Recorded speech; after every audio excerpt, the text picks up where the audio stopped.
Hi ho, peepers and creepers. So I had made a video, um, I don't know, probably about a year or so ago. Um, I am getting some multiple codes around the area of evap leak. So I had told you how I had already replaced one line there that was a little sketchy. Um, it looked a little worn on the backside, and the PCV valve's not removable. They're part of the heads or something like that on this model. So I replaced that line, and I'm still having some issues with the evap leak. Everyone always says, do the gas cap, do the gas cap.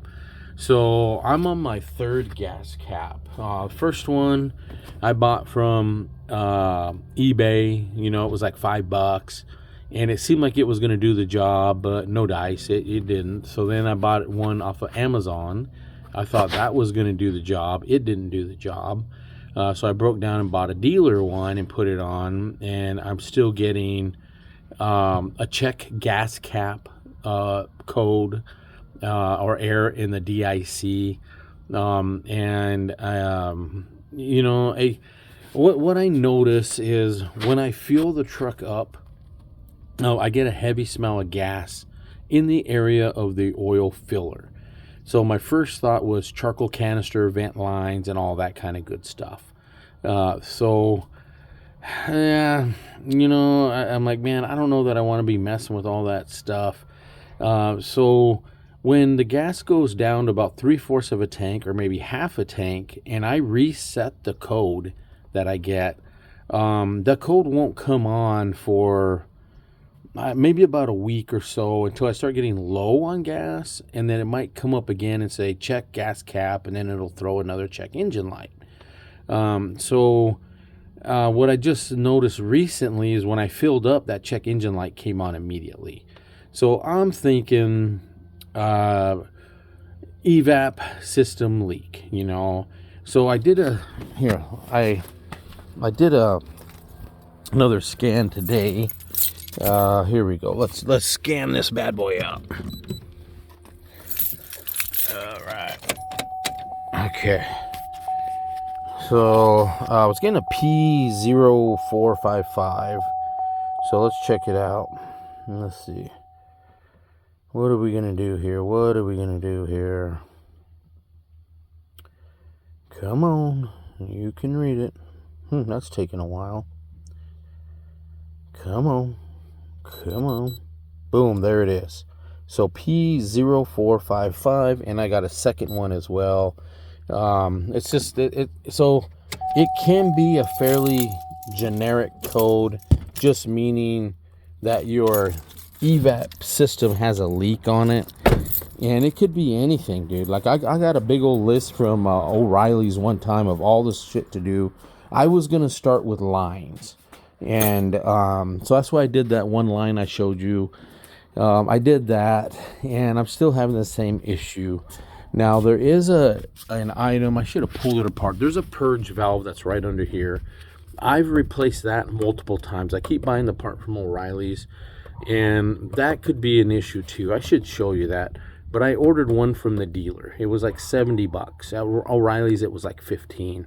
So I went ahead and bought one from the dealer thinking, hey, it's emissions. I might as well have the real deal. And I hate being parts changer, man, but I went ahead and bought that. I'm going to swap that out with the dealer one. But what I started researching too is there is a purge solenoid that is by the gas tank.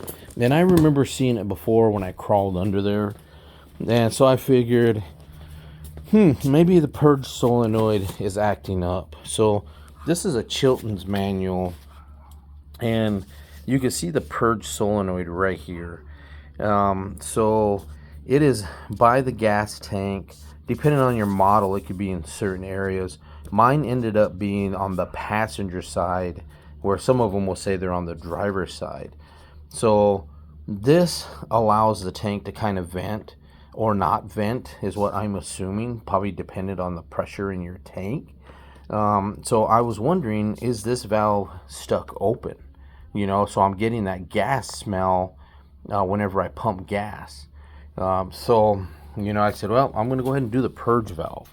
So I went and I pulled it. This is the one, the original manufacturer one. And so some of the problems they're saying is you can get a lot of dirt and stuff that'll clog this. Well, guess what? Look at all this fine dust. Let's see if I can get more to come out. Yeah, look at all that. It looks like cinnamon. So I'm thinking this guy probably got all gunked up. So they're saying that this may not have been the best application. You can still get these is what they're telling me.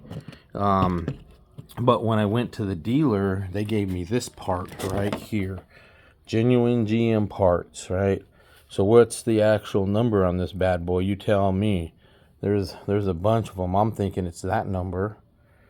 But you can find these eBay and everywhere else. When you buy that part, it comes in 2 components. So it looks like you have your solenoid right here. And then this looks like your vent. And man, it looks so chintzy. Like, I feel this is pretty well secured. Like, dirt and stuff should not really be able to get in that, I would say. And this is wide open, man. Look at that. The dirt's going to go in there all day long. So what you have to do is you have to get some 5/8 heater hose, and that replaces this part right here, okay? So that replaces that part. You're going to need some worm gear clamps, all right? So what you're going to do is you're going to push your heater hose on here, and then you're going to have to use a worm gear clamp to secure it, all right? And then this pipe right here on the bottom, that is going to get connected to your charcoal canister under the truck, okay?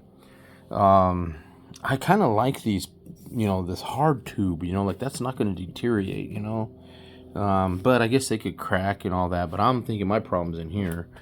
So once you connect this to the charcoal canister, you then have to get another piece of hose and connect it to right here, and then connect this end in, and then you got to find a safe spot to secure this vent somewhere under the tail bed.